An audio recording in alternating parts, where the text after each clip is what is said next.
I wonder how many of us actually secretly desire more, but don't know how to actually talk about the more that we want. So today we're going to delve right into this topic. I'm Andrea Gullick. And I'm Barb Gibson, and we are here to let her be heard. We absolutely are. And Barb, this topic, the more. The more. What is the more that we're talking about? And the thing that I guess I really wanted to open up with first is my belief, and I think it's backed with a number of friends that talk about it and people that I've sort of, met along the way, is that deep down a lot of us are desiring this more. And yet there's an element of guilt and stuff around that. And in particular for mums, I guess, these are the people that I'm really talking about. That what happens if we do want more than to be a mum, or we want more in terms of our career choices, or whatever it is that we desire more of, and yet those little voices and stories that go, well, you're never going to be happy. Like, I mean, your children are, excuse me, your children are everything. Shouldn't that be enough? Or you've got a good job. It's this, and we talk about it all the time. I'm going to try and remember what it is, Barb. It's not an and. Yes. Not an and or. But sometimes it is like that. It's like, well, if I want more, then I'm not already happy. But what happens if we can break that sweetheart open and go, I'm allowed to be happy and still want more? Yeah. What if we do break that open, Andrea? Yeah. And And yeah, go. I was just gonna say, I love that you're talking to moms and women, but this can be for anybody that life looks good on the outside, life looks good, and there's something in you that's wanting more. And we talked about this just before the show.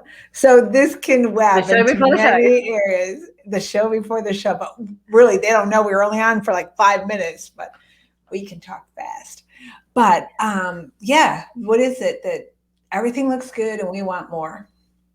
And even more importantly, Barb, and I know that this is kind of like the nuggets we need to get into. Why? Why is there such a hang up around allowing ourselves to desire more? Like what's going on? Because there's something going on, isn't there, in terms of not allowing ourselves to be free in that desire or free in that choice or truth.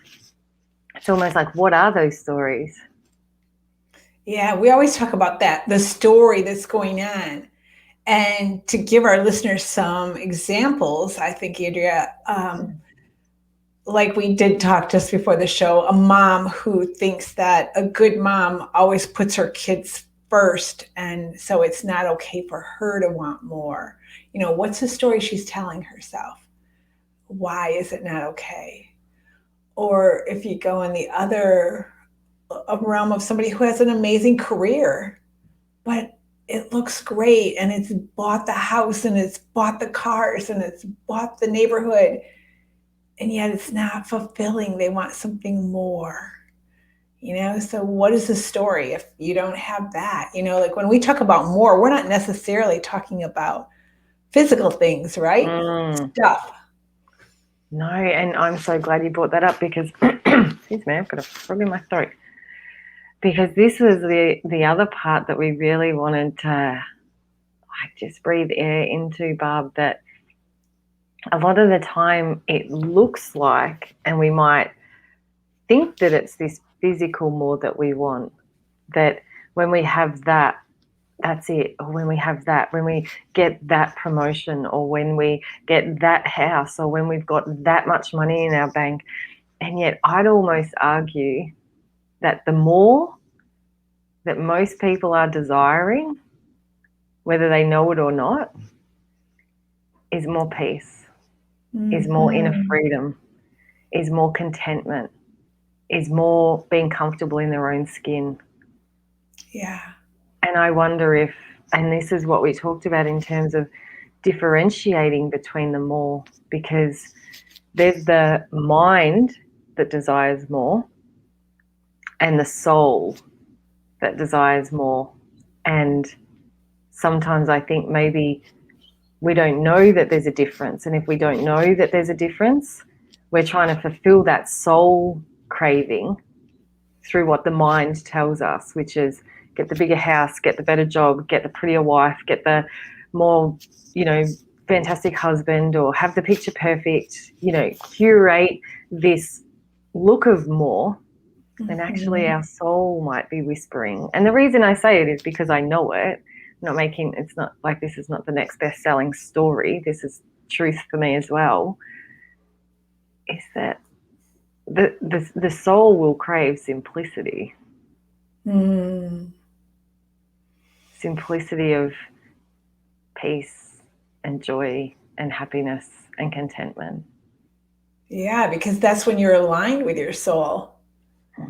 So that's what simplicity and peace looks like. You could be doing all kinds of things that are complex, but when you're aligned to your soul, that's peaceful, and you can do anything. We hear that saying, you can do anything, but you can when you're aligned to your soul, because your soul is your truth. We talk about this all the time. Your soul is your truth.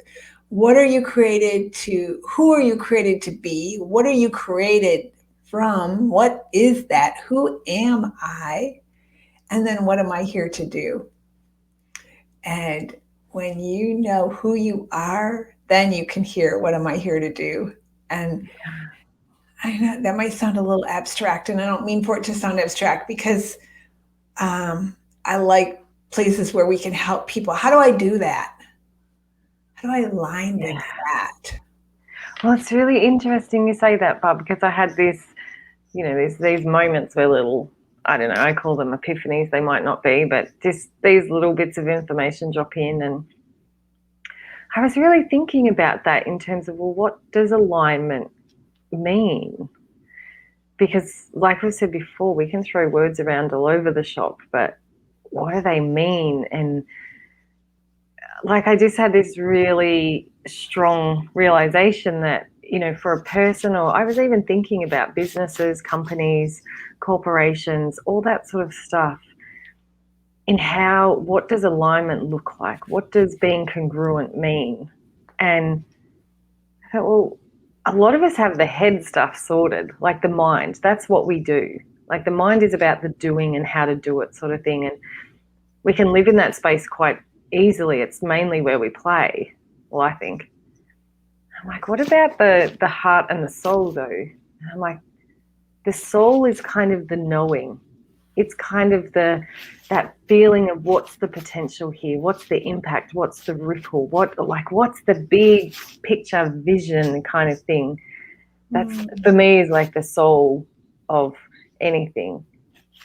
And then the heart is responsible for how that feels when we're doing that, when we're living, when we're working. Like, so if you know what you're here for, you know what the impact is, you know what the more is, you know what the more is, then you get to choose to come into the heart of how you want that to feel. Because we can go in search for more and it be hard and fast and got to have it and grab it and I want this and force your way to it. Or you can be gentle and trusting and open and loving and compassionate and whatever else you want, and that's through the heart. And then the mind will follow on what it has to do. To me, I don't know if that makes any sense, but to me that's complete, like that's complete alignment, knowing what you can do, what the more is, how you want that to feel, and then go do it. Yeah. And that might be as simple as having a cup of tea, Barb. Like I'm not talking out in pursuit of being the CEO. I'm literally talking about what happens if just sitting and having a cup of tea, how do you want that to feel? What's the big picture of the cup of tea in terms of contentment or peace? And then you know how to go and do it, because you boil your kettle, you put tea bag in, you pour it, you drink it. And I know that sounds too simple, but well, as you're saying this, Andrea, what it reminds me of is being present to the now. What are you doing in this moment how do you want to feel in this moment? What are you doing? Are you present to write what's before you? And that does help you align with your soul. That does help you align with who you are when you sit and you're in the moment. Yeah, that just really made me think of that when you were talking about that, like a cup of tea. You just be in the moment, whether it's playing with your kids, be in the moment. And that is where you'll find peace. And so that's the thing, Bob, because as you're saying that, I'm like, it's more time. We're talking about the more. Like, what more are we desiring? And this is the thing, to be present is about, and I'm not saying we need more time in more hours of the day, but we need to be, is it about being more, what's that word? It slipped out of my mind. More like the choice maker of our time and how we spend it. There's a word that's really going to grate on my nerves, Barbara, that I can't think of the word. I'm not sure what you're thinking of either. Anyway, I keep going. But yeah, we need to, being more present. Like we're talking about the more, and what is the more? And is it that? Is it that? Are we really desiring to become conscious in the way in which we spend our time? And conscious to the moment, maybe. Yeah. That, like, what do I feel? Like, yeah, that's really good, Andrea. And that, because what is our story? If we get something, what does that mean for us? And so if we're striving for that something and not being in the moment, we're missing it. What if we can create that feeling right here, right now, and the big picture? Like, one of the things I believe is, we are created in this life force energy that is around us, this life force, that there's something bigger than us. What makes me breathe? What makes my hair grow? What makes my fingernails grow? Things I have no control over. And so if I believe I'm created in that image, like I am a creative person, I'm a brilliant being, those kinds of things, we are always looking to express that. And can we express it in this moment?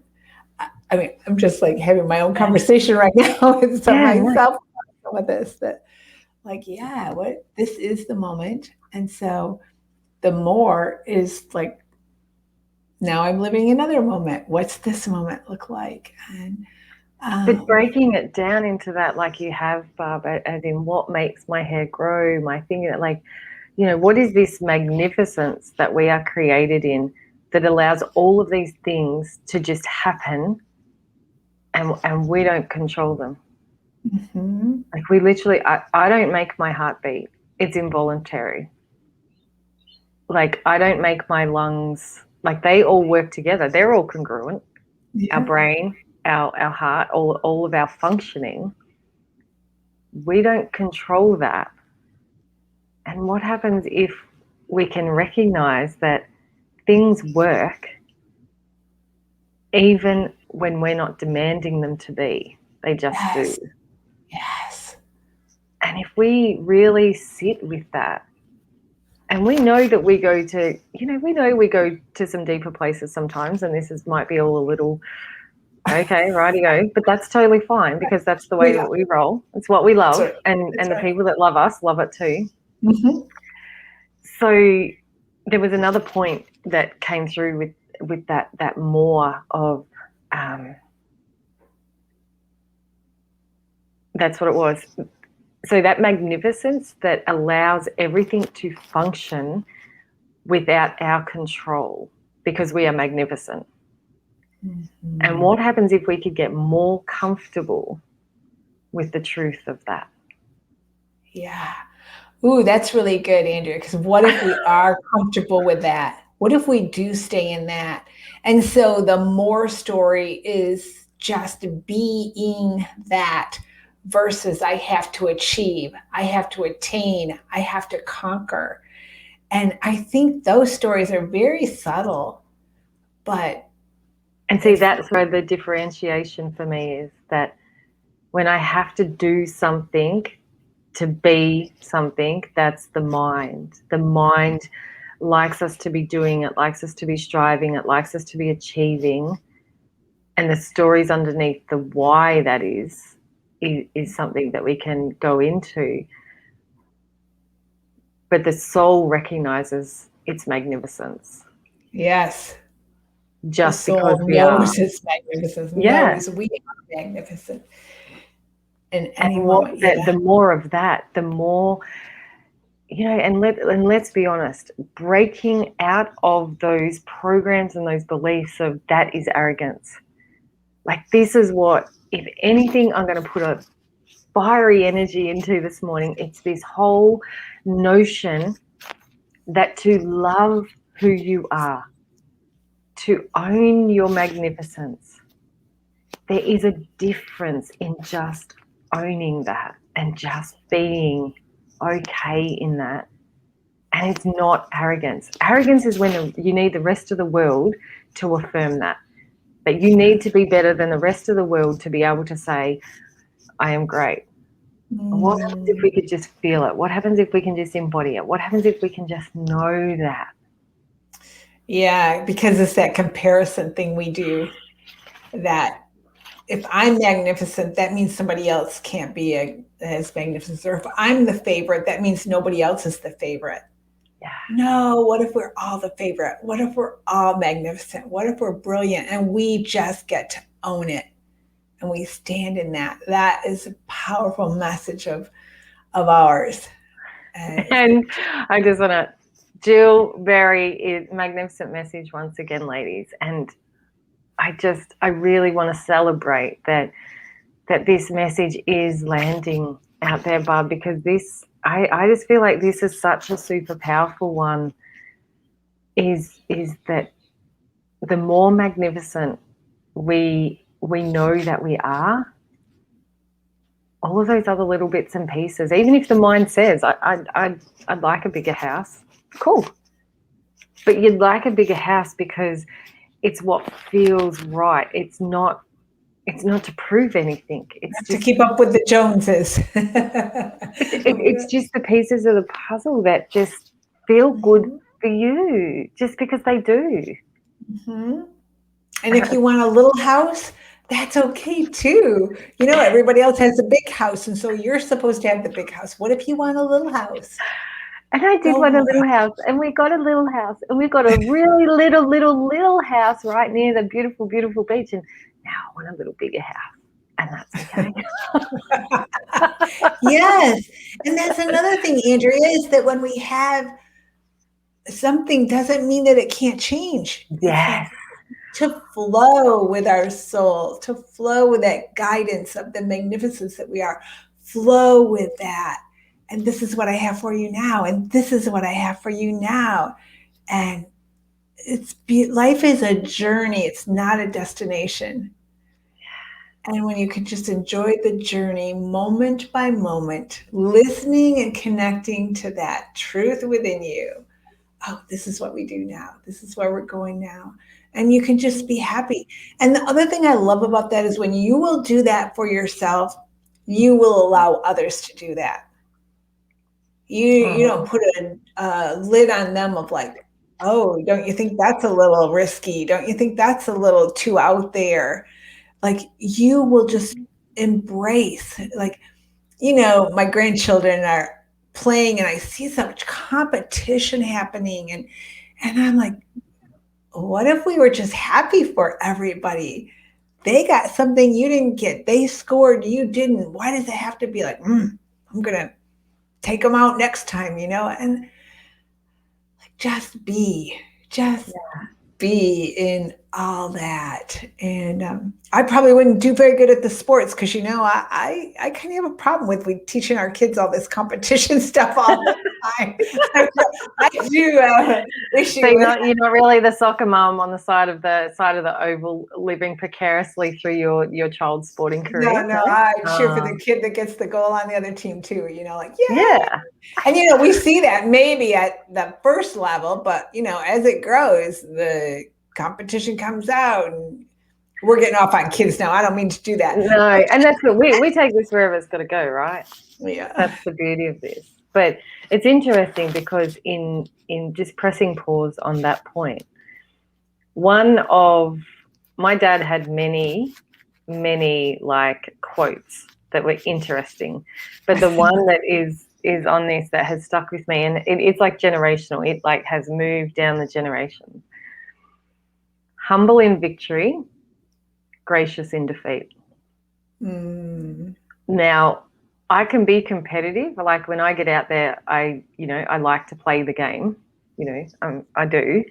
But that humble in victory, gracious in defeat it is like etched on my soul because it was so important, like to my dad, and it's just always stuck with us that, because you're going to be, you can be flying high and everything is going great in your team and maybe you win the premiership and whatever. But what happens when you're the underdog? Like what happens when all of a sudden the tide turns? And like that's even in life, Barb, like that's representative of that whole, okay, awesome. You're like achieving this great thing and everything's going amazing. I mean, we only have to have a look at COVID to see how quickly things can change in careers or relationships or whatever it is. Like, just because you're up there doesn't necessarily mean you're going to stay there. And not that I want to look at those physical levels or anything, but that's the reality. Sometimes everything can be going fantastic, Barb, can't it? And you wake up the next day and everything has been turned on its head. And sometimes you can be down here thinking, how on earth am I going to put this shit show together? I don't know what I'm meant to be doing. And pieces of the puzzle fall into place and all of a sudden you're like, oh my God, this is magnificent. That goes back to what we've talked about before. It's in your thinking and how what is the story you're putting with that you woke up and things are a mess or whatever that are they? And sometimes the facts look really grim, but what if everything's working for your good? I say that over and over, and I know that when you're in the moment, it doesn't feel like it, but what if it is?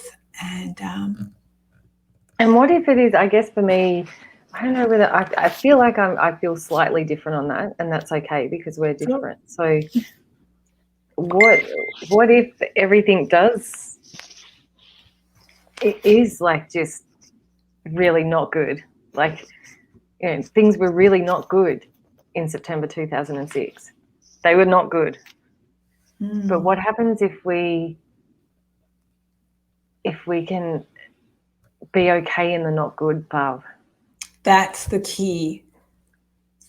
Because if you can stay that balanced, this doesn't feel good. You got to feel it, deal with it, but to heal it, as our friend says.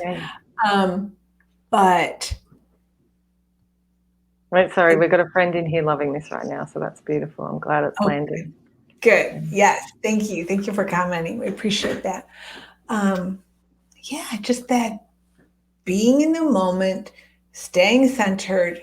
There's something bigger than me going on here. I don't understand it. I don't see it all. I want, go back to our subject of I want more. I want it to be different. I don't like this outcome. Take a breath, exhale, and just hold on. And, we talk about it frequently. Don't resist. Don't resist, but just go with the flow more, and the pendulum swings. We're not balanced and centered all the time, Andrea. We're not. We have stuff that happens all the time. but can you come back and go, there's a bigger story here, and what is it, and be in it. And that's why that's why we're surrounded. The whole thing and is working together. There's other parts that are supporting us when we feel like it's all down. And now I'm getting really off, but I got a lot that's going through my head about all this. Yeah, no, and it's perfect. It's always perfect, Barb, because I guess I look at me now in terms of who I was back then when, everything, like the biggest things that have happened in my life, I guess. And in the eye of the storm, I didn't have this on board. But that's been the whole point, is that I've learnt more. I understand more. I accept more. Like if we tie it back to the more. And so every situation, if we can continue to see that there is more, like, because I do wonder, and not that I'm not wanting to attract that, but I do wonder how this Andrea would manage. I really do wonder how she would manage, because I feel like there's more to me that I see now and I understand now than what I did in 2006. And that whole thing of what happens if there is more to understand and accept and recognize and see. And if we just, just hold on, allow ourselves the space to feel the discomfort without resisting it, without demanding that it be different, because it's not going to be different. It doesn't matter how many demands. I mean, we know that they're the stages of grief. You do this bargaining stuff. And grief doesn't have to be about death. We know that. Grief can be any life change that you're not really in control of. There will probably be sort of some layers of that, but that whole, what happens if I'm a part of the whole?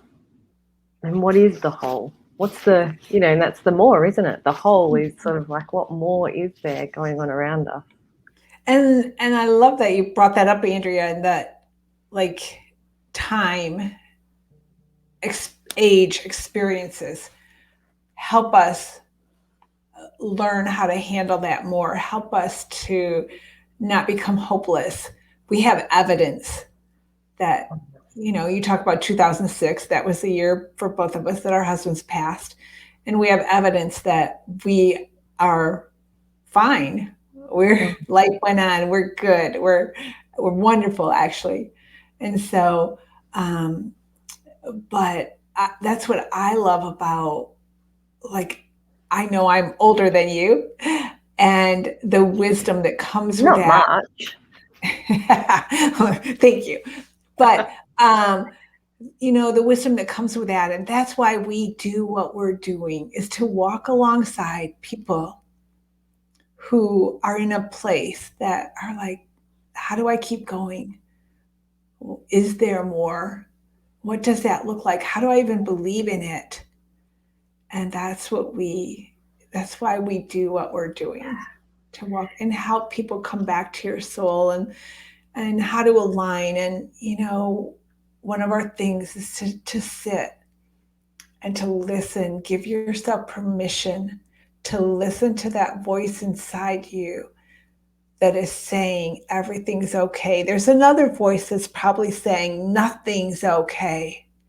And our advice, our tool that we use is, how does that feel? How does it feel if you keep believing the voice that says nothing's okay? And you'll feel it in your body, and it won't feel good. And when you change your perception for a moment and go, what if everything is okay? And you hear that voice inside you that, we promise you, the bigger picture is everything is okay. We don't know what that looks like, what the details of that is. But when you just stop for a moment, and Byron Katie is somebody I followed, and she's like, who would you be without the thought that everything's not okay? If you took that thought away, what does that feel like? Who would you be? And so if you can allow yourself to do that, that's where you can breathe. And maybe it's just for a moment at a time, but then you can come back to it again. All right, who would I be without that thought? And it just works over and over. That's how love is. I talk about the voice of love, the soul. That's how it is. And you'll feel the ease in that. And I'm not saying it all goes away. We're not saying it all goes away, but you keep coming back to it. And so I just wanted to say that, Andrea, because we so often, just how do you do this stuff that we talk about? It's a big deal. We talk about it, and then how do you do it? And I want people to know that we know how to do it too, and they can do it too. So in a nutshell, what I hear is that we want to be more connected. Yes. And that's the key. It is. The key to everything that we've just spoken about in the last 30 minutes is that, one, you are allowed to become more connected to your truth. Mm-hmm. Two, it's possible to become more connected to your truth. And three, whether or not you can at the start, you will begin to believe what you hear. Mm-hmm. And it's about being more connected to yourself, connected to that source of love or the universe or God or whatever your source is. Mm-hmm. And that naturally connects us to each other because we get rid of the comparison and the resistance, like we said earlier. And it's okay to want to be more connected. It is okay. It brings everything else with it. Yeah. Would you like to finish up on that? No, I think you wrapped it up really good. I really love how you did that. And so let's land it right there. Right there. Give yourself permission to connect. And it's okay to want more. Yeah. Have a fabulous week, guys, and we'll see you again next week. Bye. Thanks for joining us.